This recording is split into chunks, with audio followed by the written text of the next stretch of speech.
Y le damos un saludo y la bienvenida a todas las personas y seguidores de Paro Nacional Armenia. En este momento los saludamos desde el edificio de la Lotería de Quindío. Nos encontramos en compañía del señor Felipe Robledo. Él es profesor universitario y abogado, quien en los últimos días ha estado acompañando a los manifestantes en el marco del Paro Nacional. Felipe, bienvenido y gracias por acompañarnos. Juan, muchísimas gracias a usted y a todos los que nos ven desde el Paro Nacional. Ya son varios años los que venimos haciendo este acompañamiento a los manifestantes en marchas, protestas, previniendo cualquier abuso policial y protegiendo ante todo ese derecho fundamental tan digno como lo es el de la protesta social. Bien, Felipe, entonces entremos en materia. Empecemos hablando de cuáles son los derechos que tenemos como manifestantes, qué podemos hacer, qué no podemos hacer y qué estamentos de la Constitución Política nos cobijan y nos protegen. Bueno, lo primero que tenemos que decir es que la protesta en algún momento fue considerada un delito.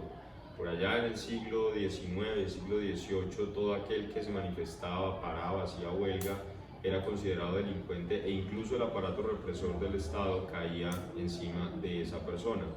Con el tiempo y a través de las múltiples luchas que se fueron ganando para la sociedad, por ejemplo la jornada laboral de 8 horas es un ejemplo claro de ellas, o por ejemplo la igualdad de derechos entre hombres y mujeres, como otras tantas luchas, como fueron de alguna u otra manera dadas precisamente desde la protesta social, con el paso del tiempo se fue transformando en un derecho.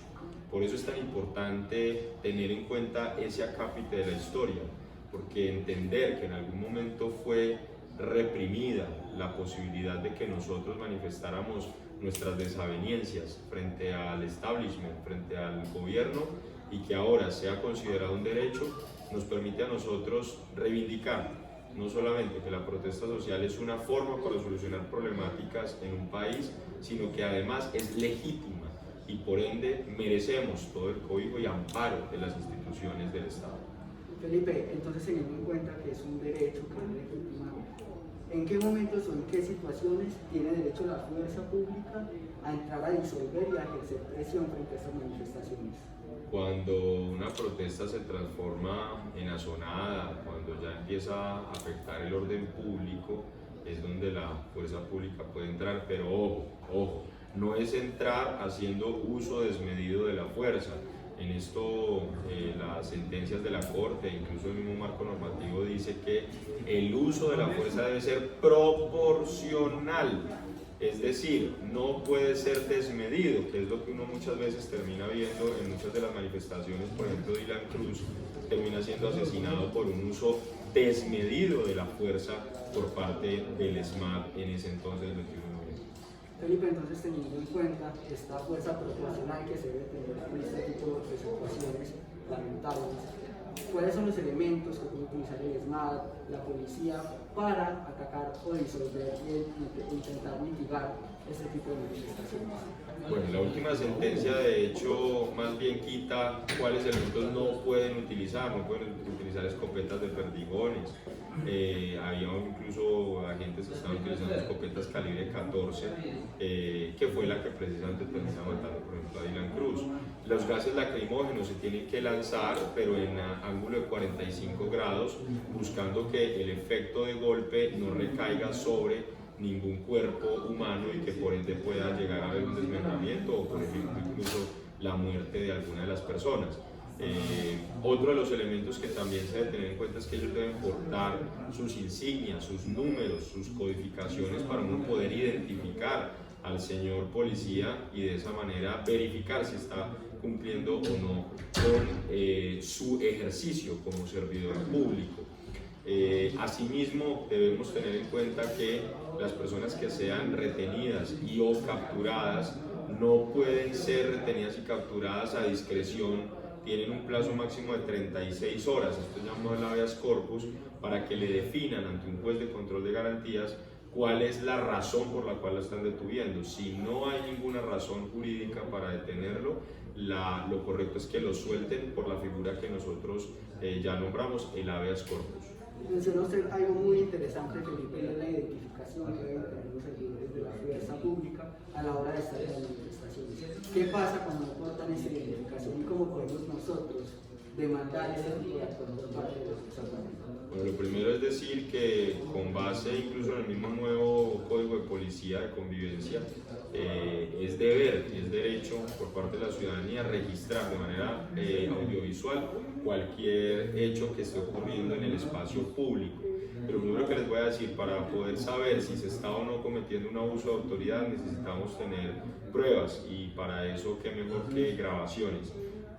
Ahora, ¿qué hacer cuando un procedimiento fue ilegal? Cuando los policías no se identificaron, cuando hicieron uso desmedido de la fuerza, pues el procedimiento, como ya lo dijimos, es ilegal, y por ende todo lo que se haya dado dentro de ese marco del procedimiento, capturas, retenciones, comparendos y demás, también va a surtir de esa ilegalidad precisamente por no identificar. Yo no puedo aplicar mi derecho a la defensa cuando ni siquiera sé cuál es la persona que me está capturando, cuando no se dio una lectura de los derechos del capturado, cuando no pudo tener una entrevista con un abogado, etcétera, etcétera. Entonces, el primer punto es registremos todo. Lo segundo es, por favor, cuando salgamos a marchar, tengamos la oportunidad de, si tuvimos una retención, una captura, informar inmediatamente, incluso mandar punto de GPS a alguien conocido con punto de ubicación actual para poder determinar que la persona sea trasladada en efecto a un CAI, y no pues que termine siendo desaparecida, como en algunas ocasiones ha acontecido en Colombia. Felipe, siguiendo con esta idea de la identificación, hablemos ahora un poco acerca del uso de la capucha. Utilizar elementos que cubran nuestro cuerpo, ¿va en contra de la ley o es legal? A ver, utilizar elementos que cubran nuestro cuerpo en ningún momento va en contra de la ley, ¿sí? El Estado tiene una barrera que se llama la autonomía de la voluntad.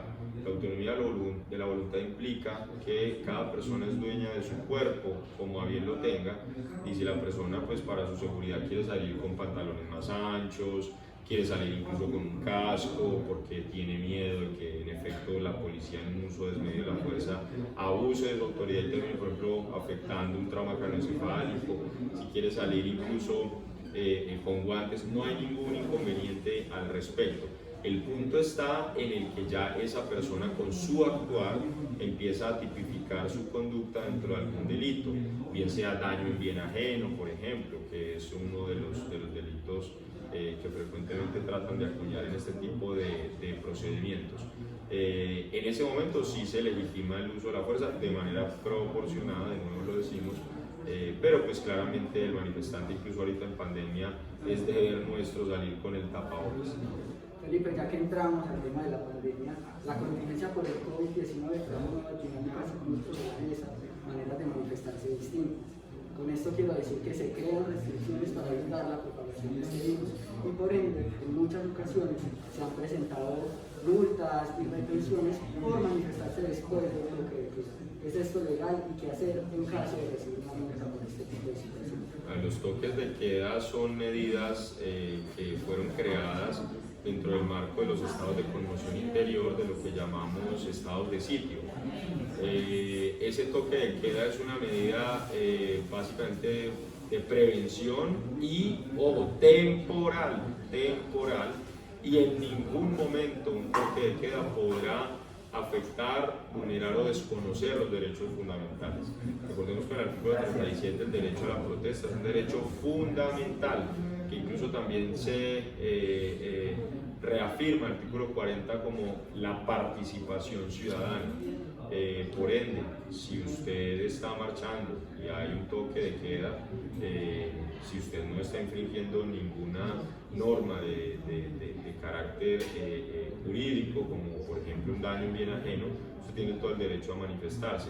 Pensar lo contrario sería volver a ese estado decimonónico de una lex es lex, donde el toque de queda está por encima de los derechos fundamentales, e incluso entonces podemos caer en legitimar discursos tan complejos como no permitir la libre asociación, no permitir la manifestación o la protesta, etcétera, etcétera. Y entonces, mediante este tipo de medidas, lo que terminan haciendo es acallar a un pueblo que está básicamente manifestándose en las calles porque no encuentra en las vías jurídicas las herramientas eficaces para poder legitimar sus intereses.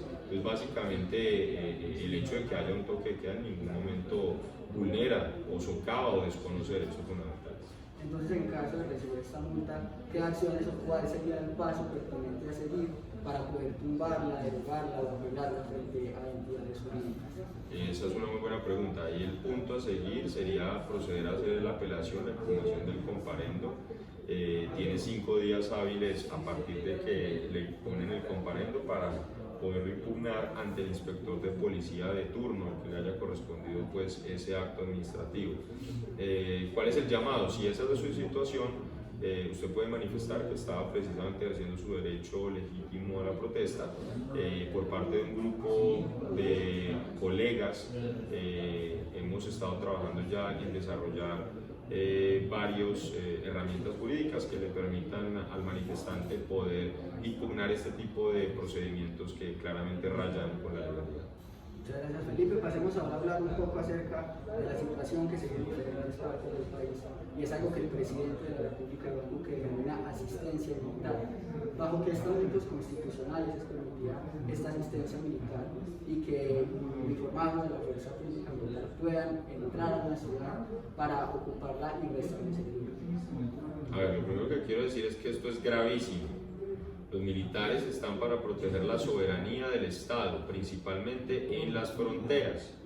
Aceptar o pretender, incluso poner la fuerza militar dentro de la ciudad, es dar incluso un mensaje a nivel internacional de que Colombia es un Estado fallido, de que el cuerpo policial no es suficiente para mantener supuestamente el orden público, que es nosotros como manifestantes supuestamente y según ellos ponemos en vilo.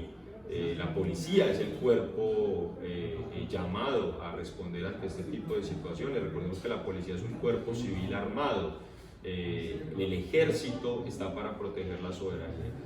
Difícilmente ustedes verán en otros países que el ejército esté en este tipo de situaciones tratando de mantener el orden público. Esto lo entiende uno, Juan y televidentes, por una razón muy sencilla.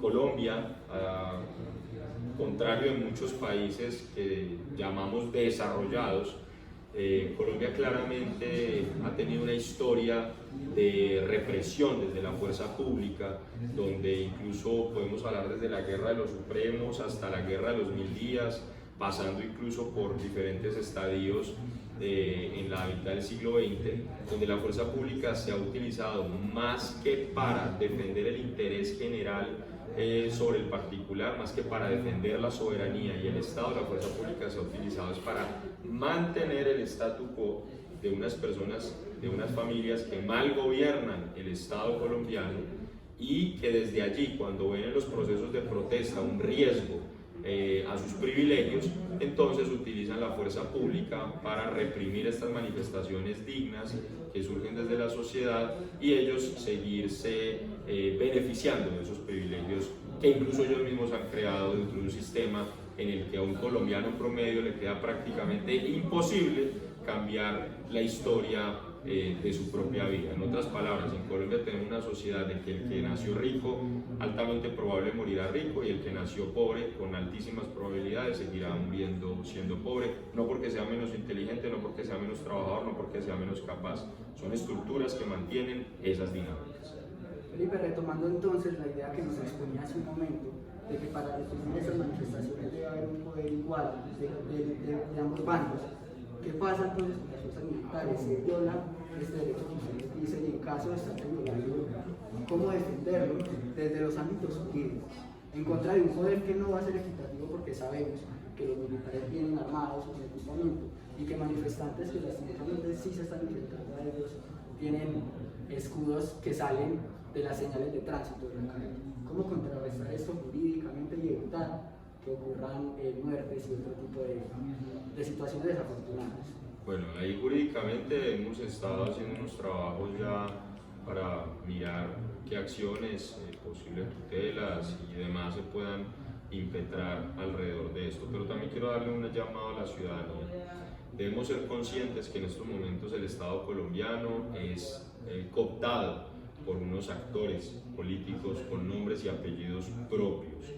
Ellos controlan casi todas las entidades del Estado, desde el Congreso de la República, Presidencia, Contraloría, Procuraduría, Justicia Penal Militar, etcétera, etcétera. Entonces el primer llamado es a no caer en la provocación de la violencia.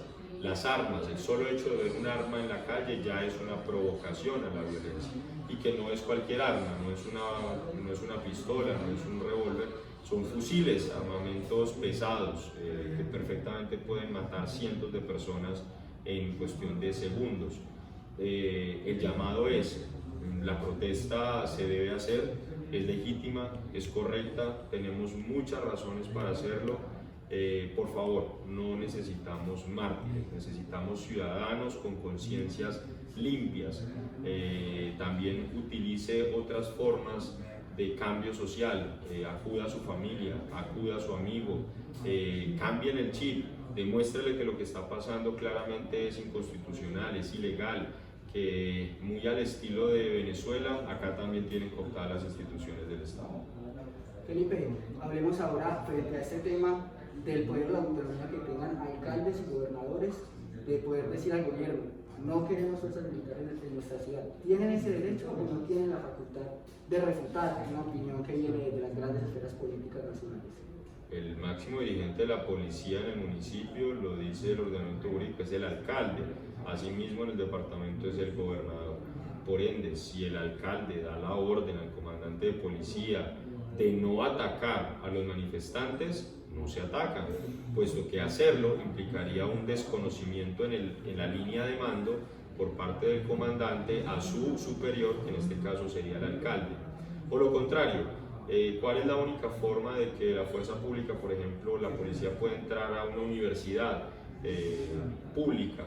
Pues con autonomía universitaria, el único que puede dar la orden es la persona que esté ejerciendo el cargo de rector. Esto es una forma análoga para que ustedes entiendan que también debemos traducir estos procesos de manifestación social y este inconformismo, lo debemos traducir en las urnas. Esto es muy importante que lo tengamos en cuenta y que miremos cuáles son los partidos de gobierno que nos malgobiernan, porque desde allí es de donde han surgido los avales y donde han surgido los votos para, por ejemplo, reformas tributarias como la que tuvimos antes de pandemia y como la que ya están esperando volver a meter en estos días, porque lo que hicieron fue un retiro para hacer una reforma a la reforma tributaria. Felipe, cambiando ahora un poco de tema, hablemos de lo que está pasando en este momento. El día de ayer, después de las manifestaciones que vuelven al centro, entra la fuerza pública y hay algunos capturados. Ustedes, como primera línea jurídica, grupo que se crea por el esfuerzo de diferentes abogados y gente afín a esta rama en la ciudad, están acudiendo a los CAI para ayudar a las personas a asesorarlos jurídicamente. En el CAI de la Avenida Centenario, el día de ayer, el defensor del pueblo se encontraba allí y después de tener una conversación con usted, dice que se están incentivando mensajes de odio. ¿Qué le responde usted a eso y cómo avanza la situación de lo ocurrido la noche de ayer? Estoy de acuerdo que se están incentivando mensajes de odio, pero no de acá. Están incentivando mensajes de odio de una población, una fuerza pública que ve a la población manifestante como vándalos. Eso es algo bastante común escucharlo en el argot de la fuerza pública, de la policía. No nos ven como ciudadanos que estamos en el proceso legítimo de ejercer nuestros derechos, sino como vándalos que atemorizan y están potencialmente dispuestos a destruir como comején todo lo que se atraviese a su paso. Ese tipo de discursos pues claramente genera una barrera garrafal y además genera una catástrofe porque el policía ve al protestante, al marchante como eso, como un enemigo al que hay que aniquilar.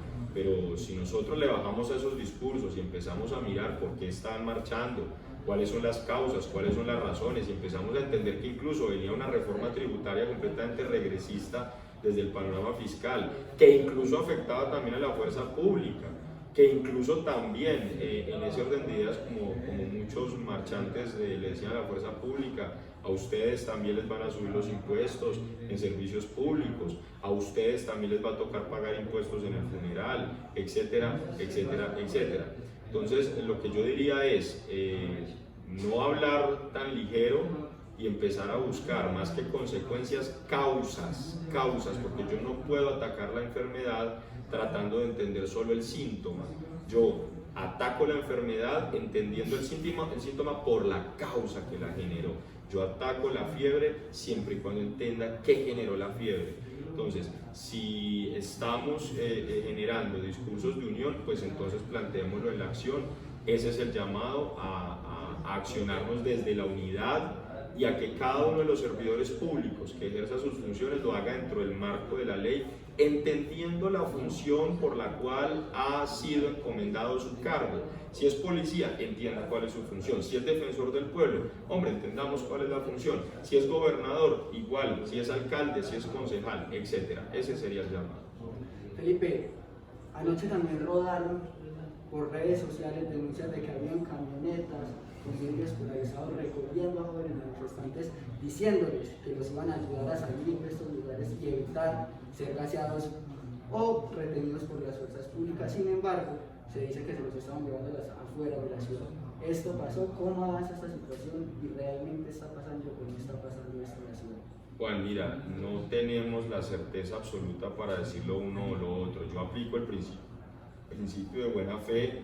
Hay fotos, tenemos varios registros fotográficos, tenemos bastante información donde podemos presumir que en efecto es real desde el principio de la buena fe, como lo digo, con nombres propios y demás. En todo caso, a nosotros también nos queda con unos recursos limitados, muy difícil llegar a la certeza absoluta. ¿Qué hicimos? Hombre, lo que podemos hacer dentro del marco del Estado y de las leyes, poner en contacto de las autoridades. Ayer estaban las autoridades presentes, les pusimos precisamente, como pueden constatar en los videos, en conocimiento con placas, con situación, con nombres de personas, qué era lo que estaba sucediendo. A este momento no tenemos plena certeza de si fue o no fue cierto, pero nos preocupa el hecho de que precisamente todavía siga la zozobra de no saber si eso no es cierto. En este momento quisiéramos tener un parte de seguridad, saber de quién son las camionetas con esas respectivas placas que se denunciaron y poder identificar si las personas que nos relacionaron ya están en casa o si en efecto ocurrió una tragedia y un abuso de autoridad. Teniendo esto en cuenta, Felipe, entonces, ¿quiénes son los responsables de investigar, de indagar qué pasa con estas camionetas y con las personas que fueron llevadas en las mismas? Los servidores públicos son los primeros llamados a hacer esta investigación, pues para eso les pagamos con nuestros impuestos. De hecho, el nombre de servidores públicos claramente lo determina, están para el servicio de lo público. Por ejemplo, los concejales pueden claramente, dentro de su ejercicio de control político, hacer un llamado a la Secretaría de Tránsito para que les dé información sobre a quién pertenecen estas placas.